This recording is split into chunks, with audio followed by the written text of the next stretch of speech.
And welcome to USA Global TV, home of Talking Heads, and welcome to our friends listening on Business Talk Radio.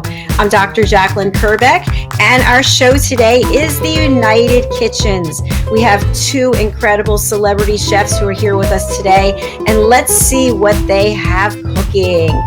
Joining us from Scotland is Simon Macdonald. Hi, Simon. How are you? Hello, everyone. Yes, it's going to be a super day for us all today. What will you be making today? Well, I'm making a good, solid, traditional chowder-type soup from the village of Cullen, and it's called Cullen Skink. Sounds dreadful, but it is the most delicious thing you could possibly imagine. Yummy. I didn't know if the name had anything to do with Halloween, since that's coming too, but it sounds like that's a no. No, it's definitely not. No, it's a pretty little fishing village on the northeast coast of Scotland. Wonderful. Thank you. We look forward to that. And also joining us is Ricki McKenna, joining us from the great state of Texas. Hi, Ricki. Hi, Jacalyn. Hi, Simon. And hello, everyone out there. What do you have cooking today? Well, I'm not cooking pumpkin. I did that yesterday. But today we're doing a variation on a squash. We're using butternut squash and apples to make a soup. So it is a super soup day. And we'll use lots of spices that are really used around this time of year for Halloween and Thanksgiving. Wonderful. We're all souped up for your soups. So before we begin, I just want to ask each of you to give us a brief overview of your wonderful life experiences as a chef. I'll start with Simon. Oh, well, I have cooked all around the world. I've cooked for royalty of our own royal household and others as well. I've even cooked for 3 US presidents. My other daytime job is in fisheries management in the UK, in particular on the west coast of Scotland. But I just love food. I'm passionate about it. We all have to eat. So let's eat well. Let's enjoy what we cook, enjoy what you eat. Thank you, Simon. And I also want to let everyone know that you are the winner of Chairperson 2021 for Best Fishing Management Forum. Yay! It's fantastic. Thank you. You're making me blush now. You've earned it, so enjoy. All right, Ricki, I'm going to spotlight you, and please give us a little bit of background about you and your work and expertise as a chef. Well, I've been cooking since I was a little child, and I absolutely love food. I believe you know that. And I love good food. And I am a nutritionist as well. And for the last 22 years, I have been cooking and making soups. They're one of my specialties. I've cooked for seniors. I have a daytime job, and it is for seniors that I do at least once a week in their homes. So I make special meals for them. And I just love to cook. And I do agree with Simon. We all have to eat, and that is something that unites us around the world. And so I love to use good ingredients to make things taste great and entertain and have people enjoy the food. Thank you, Ricki. I'm truly excited about both of these demonstrations. It's exciting. All right. So that being said, Simon is going to go first, and Ricki and I will go backstage, and we look forward to see your, whichever way, watching you prepare the food and the finished product. Thank you, Simon. Great. Good. Okay. Well, Cullen Skink, as I said earlier, originates from the beautiful little fishing port on the northeast coast of Scotland, a little place called Cullen. And as true to form with me, I love fish. I eat fish in this house just about every single day in some guise or other. And last week we did a program on salmon, filleting salmon, making gravlax. This week we're using smoked haddock. Now, for those in South Africa, and I know there are one or two out there tonight, that in South Africa, haddock is actually smoked hake, but haddock itself is an Atlantic fish predominantly, and it just smokes beautifully. This is cold smoked.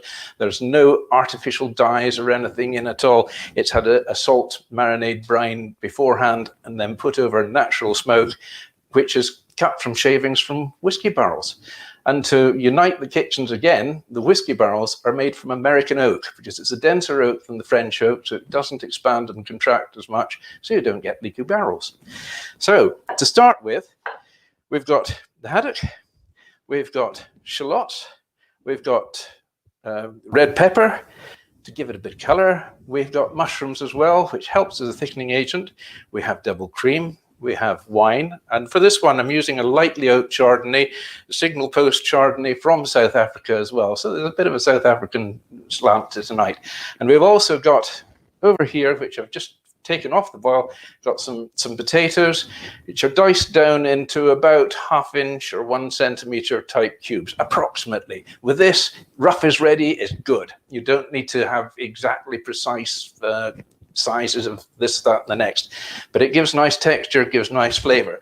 So I'll just put the oil on to warm in this pan, because this is the main star of the show.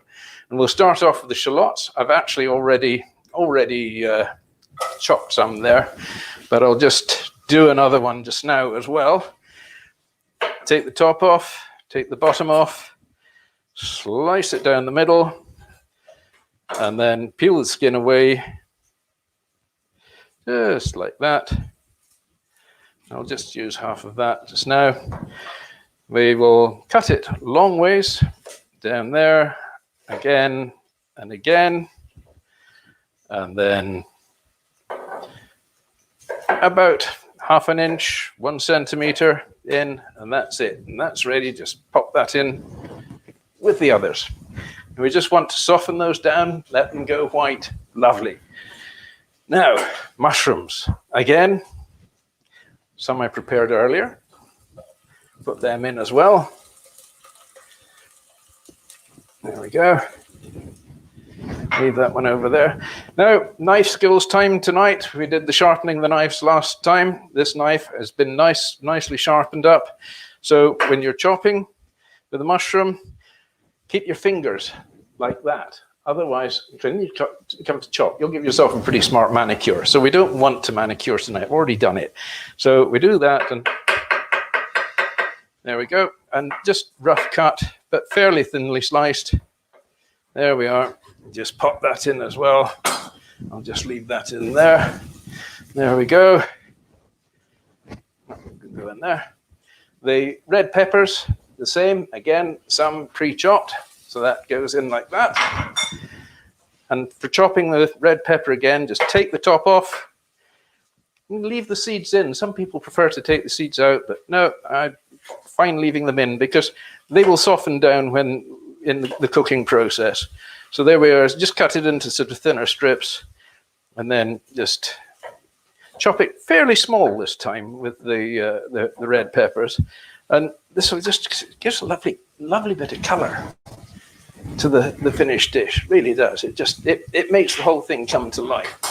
So that goes in like that. Now we come to the haddock. The haddock goes in really about last, because we don't want that to overcook. Overcooked fish, not nice. So we just cut it into cubes. Again, like that. Again, about half-inch size cubes. Don't need to be exact. Just chop them up like that. Lovely. Oh, this gives the most delicious flavor of it. This is the crowning glory to Cullen Skink. Traditionally, Cullen Skink wasn't actually made with fish.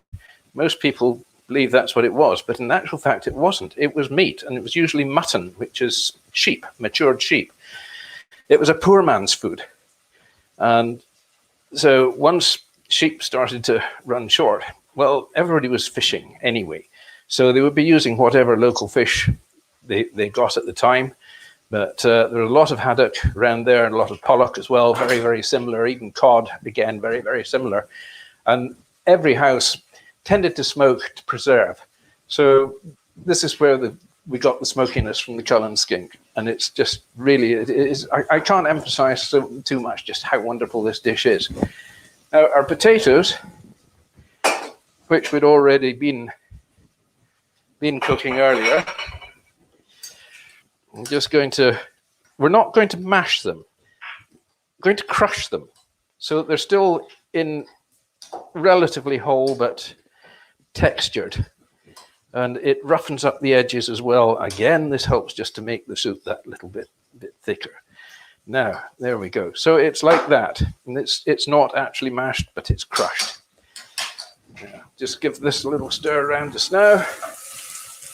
There we go. Oh, I wish you lot could be in my kitchen. The smells in here just now are incredible.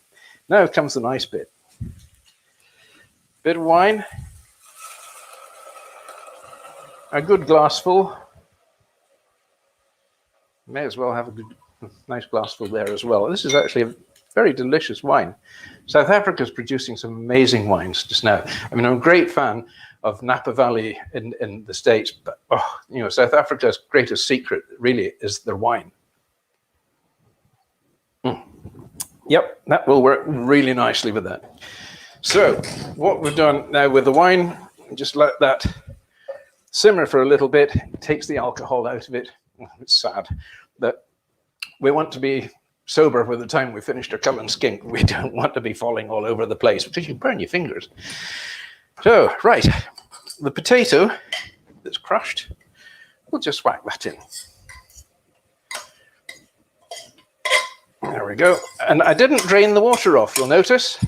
Well, the water that's in there just all helps towards the end of the product. There we go. So we just stir that in like that. Just let that just simmer a little bit. And a stock cube. Now we're cooking at home, so you can use a stock cube. It's all right. If you're cooking in a restaurant, then you use freshly made stock, which you have a stock pot on all the time. But doing this here, an ordinary stock cube, and it just gives that little bit of fullness of flavor. Now, it's chicken stock which I'm using. You could use vegetable stock, but I wouldn't use any meat stock. It tends to be too strong. But the chicken stock, absolutely perfect for it.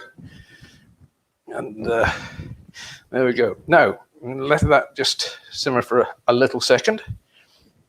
And then the next thing we do, cream, double cream. And there's about 1.5 pints in there, or 1.25 pints, or 600 milliliters if you're on the European side of things. And that's a double cream. When you're cooking with cream, use double cream, not single cream. Single cream can split out, but double cream, that's the stuff. You can boil it, it's pretty bulletproof. You can knock it about the place. Excellent stuff. So just whack all of that in. I haven't counted the calories. Why should I? I've got to enjoy this. So that's fine. That's and it'll just creep up. Once it's come back up to almost to the boil and it's simmering nicely, then we can put the fish in. Now, I've got some fresh dill here, which doesn't like the studio lights, but there we go. We'll use that, and I'm going to chop that up. I'll just keep a little sprig aside for a wee bit of garnish later on. So again, for chopping herbs like this, just bunch them up. Again, mind your fingernails. And there we are. And this chops it down fairly fine. Around like that again. And we've got it good and fine. Now this is just, the great thing about Cullen Skink as well, like so many soups, it's actually better the second day around. So I've got this tonight. Let you into a wee secret. I've already eaten this evening, so I'm going to really enjoy this tomorrow night. And my wife loves it as well. It's a family favorite. So we will have this tomorrow night and probably the night after. In fact, we will have it the night after because there is so much. Now, I've got a little secret ingredient to put in again, which, well, last week I introduced you to smoked dulse, which is a seaweed. And this week we've got shoni, which, again, it's another seaweed made with the same company, Mara. So it is available in the States. And this puts a new dimension into cooking altogether. It's the new superfood. Seaweed, it's so good for you. It's got all these amazing minerals and vitamins, ingredients in which they're so good for you, make you bounce with health and run all over the place and just love it. So I'm just going to put a good, generous pinch into there, and that will add just that extra dimension. It is so lovely, that. So this is now coming up, simmering nicely, and we're just about ready now to the final ingredient, the fish. I say that when you're smoking, don't buy anything that's been dyed. You get that bright yellow color. It's got tartazine in it. It's got all sorts of different chemicals to it. There's no point. I mean, smoked food should be made with smoke. It shouldn't be made with chemicals. So this is as pure as you get it. It's very fresh because we've got our boats working out here all the time, and they're landing haddock just now. It's just in such lovely condition at the moment. So that's it in there. Just let that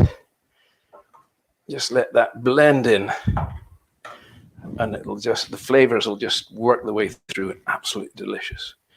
Now, just some of that chopped dill as well, and the flavors of the dill gives it lightens the whole concept of it. It gives it a lift. Really, really lovely flavor of fresh dill. Just a little pinch more. I'm just going to put a pinch of that around the edge of the plate. With your ladle, always warm it in hot water first, because otherwise you're going to finish up with a cold product in your plate. And if you want something that's really piping hot in the winter, keep you nice and warm, then you want your ladle to be warm as well. So we have one plate. We'll just put a little dusting of dill just around the edge, just to pretty it up a little bit. It's something to do while I'm waiting and it finishing off, after all. So there we go. So that's just done around there. Now, I'd say we are actually about ready. Always taste your food as you go along. That way you know if it's ready or if it's not ready, or if you put too much or too little and so on. I know my measurements for this, so that's fine. But,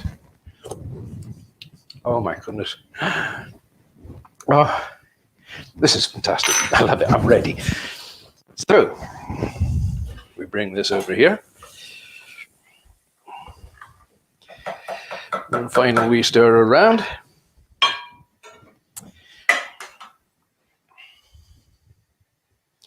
And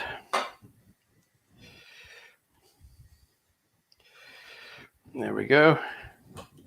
That'll do for now. I can switch that off. Very often a good tip when you're making Cullen Skink as well is when it's ready, like it is now, just turn the heat off and leave it for an hour. Come back and then just give it a little warm through, and oh boy, it's ready. So the only way we can know just how ready this is Let me just put a little bit in the middle there. And while I'm at it, I made a little slop. So that comes off like that. There we go. Yeah, can you see that? Can I bring that bit closer? Oh, can you smell those lovely, lovely smells and aromas coming off there of that smoked fish and all the beautiful ingredients in? There's a subtleness coming from the dill and a subtleness coming from the seaweed. I can smell the sea in this dish. It is so, so tasty. So let's try. Mm. Oh, yes. I'm having my second supper tonight. Cheers, everybody, and enjoy it. I can smell it from here, Simon. Well, so can I. And what a beautiful presentation. And I love how you just walked us through it step by step. It was easy to follow. And of course, I'm dying to know what that South African Chardonnay is as I'm going out to purchase wine today. But that's very nice. It's just perfect with this because it's lightly oaked, which it enhances the smokiness of the fish. Just that light bit of light oak to it as well. So the only difference is they have their own oak barrels there, which they're using French oak. So it's not American oak this time, I'm afraid, but our whiskey barrels are American oak. It's the best. And Cynthia Hu has a couple of comments. I hope I'm saying your name properly. I am sharing to my community group live and eat colorful. And Simon, love this. Thank you so much, Cynthia. Thanks for watching. Thank you, Cynthia. Oh, are either of you friends with Cynthia? Yes. Ricki is. I okay. am now. Oh, yes. All right. Now you're connected. I love when people get connected and find other ways to collaborate. So, all right, Simon, that was outstanding. Thank you. I wish I was in that kitchen right now. Oh, we will be fighting over it, I reckon, by now. Yeah, I don't know who'd be fighting over this or fighting over that, but one way or the other. Both. Would be having fun. I think both, for sure. All right. Ricki, before we go over to you, we're going to take a quick break and we're going to hear from one of our sponsors. We're going to hear from Diane Floyd Bame today, and also we're going to hear a music video, and then we'll be right back on the United Kitchens. Yay. Stay with us. Yay. Hello, boys and girls, and welcome to Story Garden. Your host, Diane Bame. I'm so happy to have you here today. Diane Floyd Bame tells wonderful stories that warm the heart, spark the imagination, and unite people and families across generations. For children, Diane's Harry the Camel connects with all of us who've ever wondered how different our lives might have been if only we'd been born something better, like a wonderful horse instead of an ordinary camel. In the end, we all learn along with Harry that there's nothing better than just being yourself. Diane's Little Girl in the Moon looks down on earthbound children and wonders if they know she's just like them. A story of love, home, and the bond between mother and daughter, its powerful theme that we're each of us different yet all of us the same plants a seed in children that promises to blossom within a loving and trusting grown-up.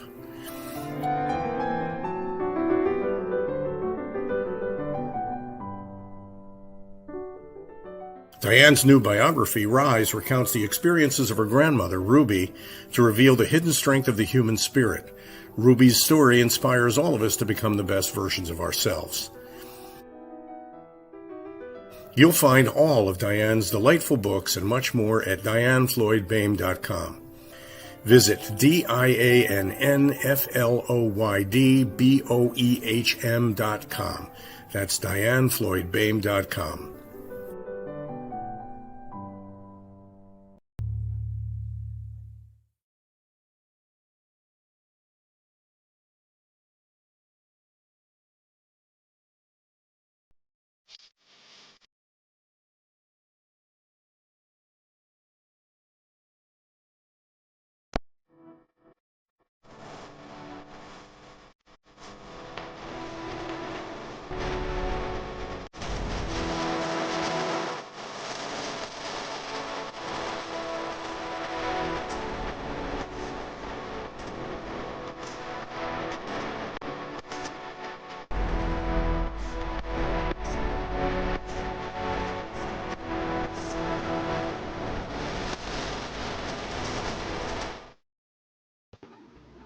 Hello and welcome back to USA Global TV, home of Talking Heads, and welcome to our friends listening on Business Talk Radio. I want to say hello to Zaira Del Pilar Cian, and hello to Judith Fish, to Roland Friedel, again to Cynthia Hu, and to Gramos Abdazi, and also to Maya Spornshin. Thank you so much for watching. We appreciate it. And thank you to our sponsors, Diane Floyd Bain, Licorice Dragon Records, ILO, and Tony Moore. Okay, the United Kitchens continues. In our first segment, Simon whipped up a phenomenal soup, and he's got that wonderful South African wine. And Simon, do you want to show us again? Please. Oh, there. Getting my priorities right. I'm a Scotsman. It's what we do. No, there we go. Cullen Skink. Cullen Skink. Smoked haddock, cream, mushrooms, shallots, a bit of red pepper for flavor, some seaweed. Just dried seaweed. Beautiful. And it just gives it that lift. But a good dollop of our South African wine. And it's Signal Post Chardonnay, lightly oaked, complements the smoked haddock beautifully. Thank you so much, Simon. And now we're on to Ricki McHealthy McKenna, who's going to make a butternut squash and apple soup. Ricki, this stage is yours. Thank you, Dr. Jacalyn, and thank you and welcome, everybody. Thank you for being here. Simon, I want that recipe. That's one that I don't have, and I would really like to have that. That sounds absolutely scrumptious. Now, on the other hand, what we're going to do today is all veggie soup with the exception of using some chicken base or chicken broth. It's called squash apple soup, and it's a very simple soup to make. And I thought I'd show you a couple of different things. First of all, we're going to start with some butter, and we used butter and olive oil in the pot, about a tablespoon of olive oil and about a tablespoon of butter. And we'll set that cooking on a medium heat. That's for those of you who have electric ranges, or you can turn your gas range down to medium. And I've got it on about 5. And then we're going to we have the butternut squash. I've already used some of it, and I'll show you why I did. When you have a butternut squash, one end is smaller than the other, and the other's a bulb. And the bulb end is the one that contains the seeds. So today we're going to use the end that doesn't contain the seeds, and we're going to keep an eye on the pot so that the olive oil and the butter don't burn. And so we're going to take about 3/4 inch slices. And this is the easy part, and I have scrubbed and not peeled the squash. It's an organic squash. And as a nutritionist, I recommend you don't peel, you scrub. And what we're going to do is blend the soup so you won't be biting into chunks, besides which when it's cooked, it softens. So I'm going to cut about 3/4 to 1 inch slices of the squash and cut that up and have it ready. And you can just roughly cut it into bite-sized pieces and turn it around. And you're cutting it because you want everything to cook well. We need about 2 cups of the butternut squash. And each of the slices, and figure a little bit space in between. So you want to, this is a 2-cup measuring cup. And so we're going to pretty much fill it up. And if it goes over the top, so be it. We'll just have a little more squash in the soup. And what I'll do with the rest of the squash, because squash are in season now. Fall is the season for root vegetables and squashes such as this. And we call them winter squashes or seasonal autumn squashes, however you want to put it. And we've got just a bit over 2 cups, and that's fine. But I'm going to put that aside and have that ready for a few minutes from now. And I'm going to cut up my apple. Let's see if we can get that out of the way. The first thing that goes into the pot after the butter and the oil have melted, which they're about to do, just make sure that it doesn't burn. It's starting to sizzle. And once it starts to sizzle, then you want to put in your onions, and we're using about half a cup.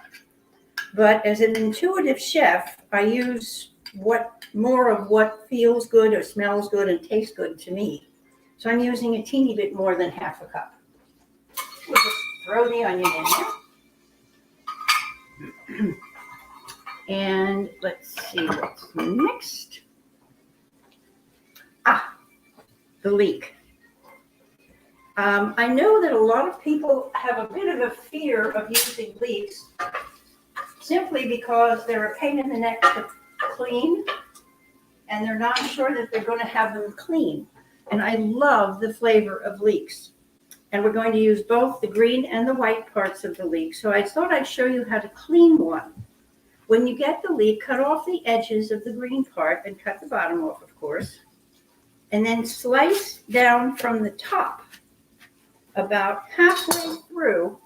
And oh yeah, and I don't know if you can see this, but leeks come from the earth. And you can see that these are organic. So I'm going to give this an extra wash.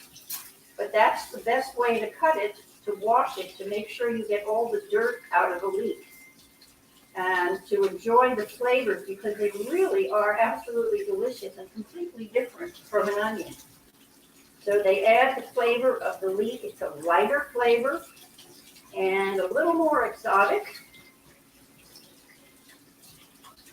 And I'm going to take off the outside leaves as well. So this way, as I said, you make sure you get all the earth out from in between the leaves before you cut it up to put it in the soup or anything else. I think that's got it. Okay. And you can see the difference. It's now clean. And the little spots, that's just part of the leek. Okay, and if you feel as though the spots are a little bit too bad on the outside, just remove the leaf. And let's check on our butter and our onions. Yep, they're sizzling, so I'm going to turn it down a little bit. I'm going to cut up, we need about a cup and a half of, actually about 2/3 of a cup of leeks in this. When I make the butternut squash soup, I usually make several quarts of it, or what would be equivalent to about 2.5 liters. So today I'm just cutting that recipe in half. And as I said, we'll use the white and the green parts. And it just needs to be chopped roughly because it will be blended. So we're just cutting it up enough so that it will cook fairly evenly and fairly quickly. And I've got just about, it's almost a cup. So we'll count that as 2/3 of a cup. And as I said, I like to have the flavors, more of the flavors that I really love, so I'll add a little bit more. Next comes chicken stock. And I prefer to use something called chicken base. It's far more economical. You can use the chicken stock that comes in the boxes. And what I'm going to do with this is something that I've taught for years with teaching cooking.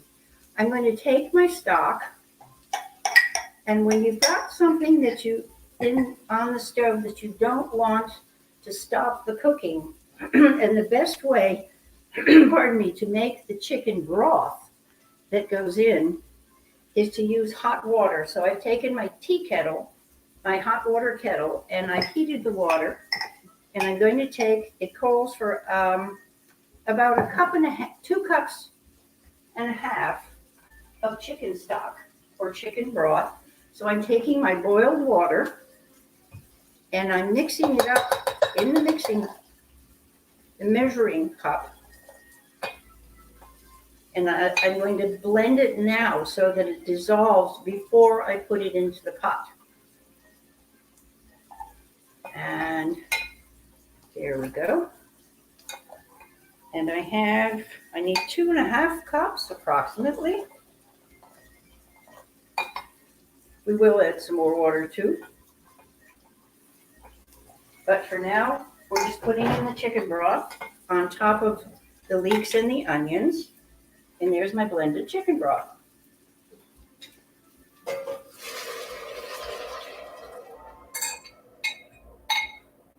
Give that a stir. And I'm going to turn it up a little bit so it begins to boil. Okay. Next, we have garlic, because what's a soup without garlic? And so we're just going to mince it slightly or chop it up slightly. And as Simon said, please don't chop in your fingers. You can use a garlic press, but it really doesn't matter at this point because it's all going to be blended. So we've got little chunky pieces of garlic that we're going to put in. And let all that come up to a boil. And just to let you know, when you put in an ingredient such as garlic, if you really want to taste the garlic, put it in later rather than sooner, because the more it cooks, the more the flavor really it doesn't evaporate, but it changes a little bit differently. You'll taste it more if you put it in later. Now I've got my onion, my leek, and the garlic in there, and I have a mix of spices that goes in. I've already done the mix. It's a teaspoon each of coriander, cumin, cardamom, cinnamon, and ginger, and about 1/8 of a teaspoon of nutmeg. So it's all the spices that you might find in a pumpkin pie or the seasonal things for Halloween and for Thanksgiving. And it comes out to about 5 tablespoons or teaspoons, of seasoning. And I'm just going to put that right in on top of this. A little bit of it, and then I'm going to put my squash in.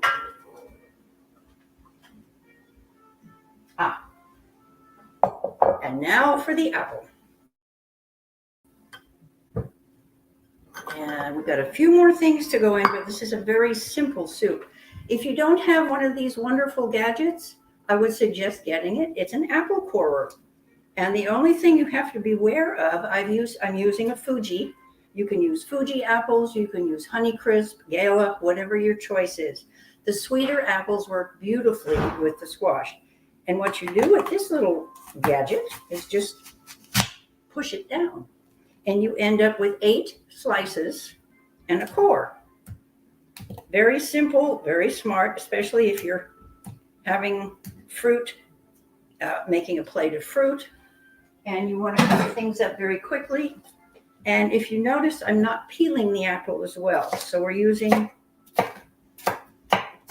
just going to chop it up roughly, kind of the way I do to make applesauce as well. And this should come out to about a cup. And it calls for a cup. And we've got almost 2. So that's okay because we've had extra butternut squash. So I'm putting both of those in there. And I'm going to turn the heat up. And actually, I should have waited with the broth because I want to caramelize the apple and the butternut squash, which means turning it up on high and almost burning it, not quite, but charring it a bit so that it brings out the flavors and the sweetness of each of the vegetables and the fruit. So we're going to bring that up till it starts to boil. And in the meantime, I'm going to add the rest of my spices.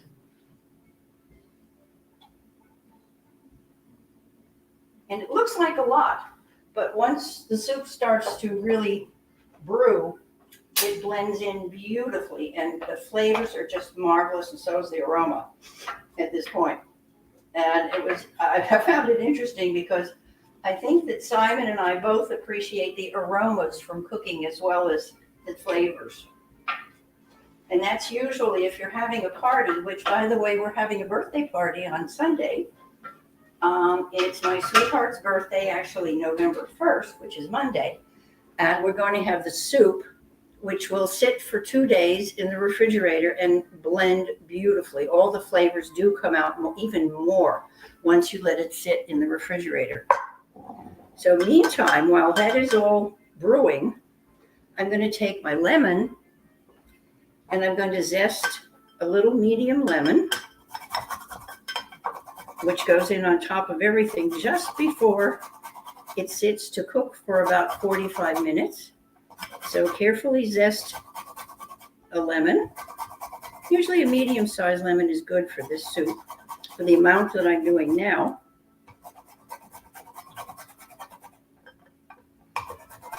And let's see. And I'll show you what I have in that little bitty bottle that's in front of me, because it's one of the things that I suggest people do in my cooking lessons. There we have some more zest. Okay. And make sure it comes off the bottom of the zester.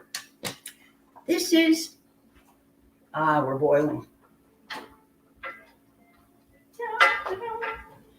Lovely. What I suggest you do when you have zest, either with a lemon or an orange, for example, because I do zest oranges also for different foods.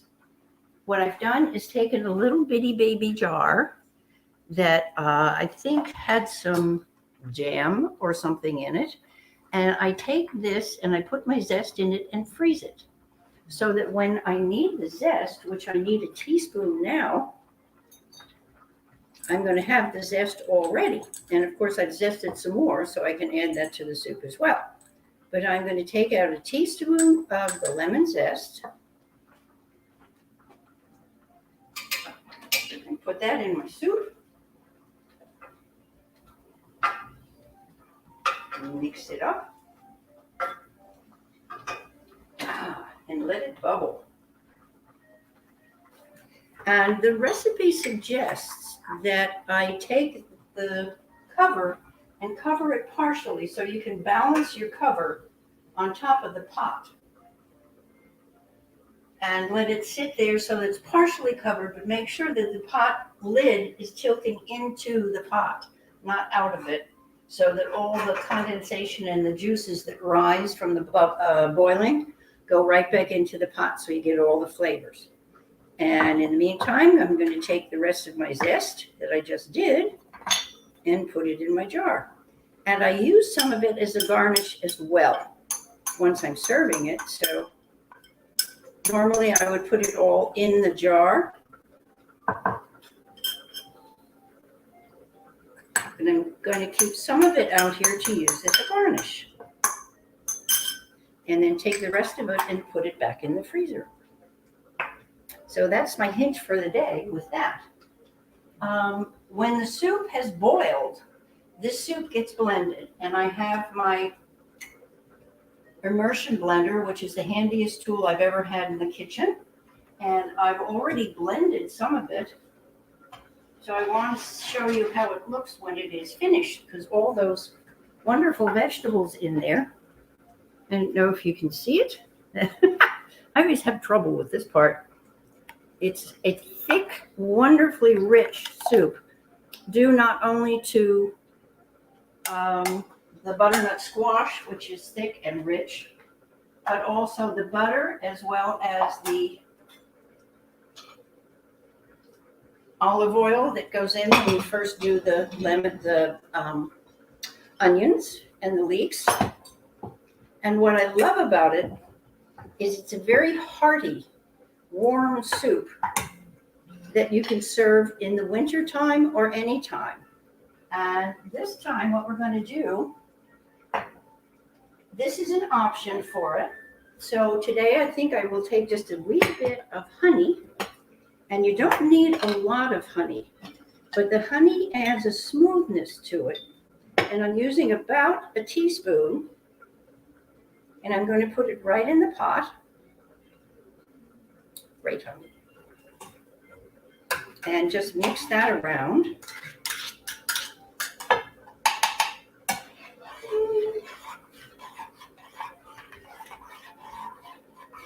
Notice I'm not putting the honey in when it's cooking. It's after it's finished, just about when I'm ready to serve it, so that when I do serve it, let's see, I'm going to give it a taste. The interesting part of this soup is you get the spices that are like a pumpkin pie. Plus, I put a little bit more ginger in. The lemon zest comes through, and the apple adds a sweetness. And the other thing that I'm going to add just before serving, and I'm going to turn it down a wee bit so it's more simmering than boiling. What I'm going to add before I serve it are some roasted pumpkin seeds as a garnish. And you can add a little bit of parsley or other little green that you like. This is one of the few soups that I make that really doesn't have any greens other than the leek or the onion, if you consider them greens. And there's our finished butternut squash soup. Can everybody see that? It's hard to balance that one, but it is yummy. And it makes a wonderful, rich, thick, and tasty warm soup for the winter time or the fall. I'm going to sprinkle a little bit of lemon zest in it just before serving. And there you have it. Butternut squash apple soup. And let's see what else. And now you've got some naked lemons that you can use for just about anything. They're much more easy to squeeze. Bravo, Ricki, bravo. Thank you. We've got a comment from Cynthia. You were asking if anybody could see the soup, and she's saying, yes, I can see it. Thank you. And we also have another comment from Judith Fish. Much greetings to you and your whole team and all the participants from me from Budapest, Hungary. Thank you so much, Judith. Good.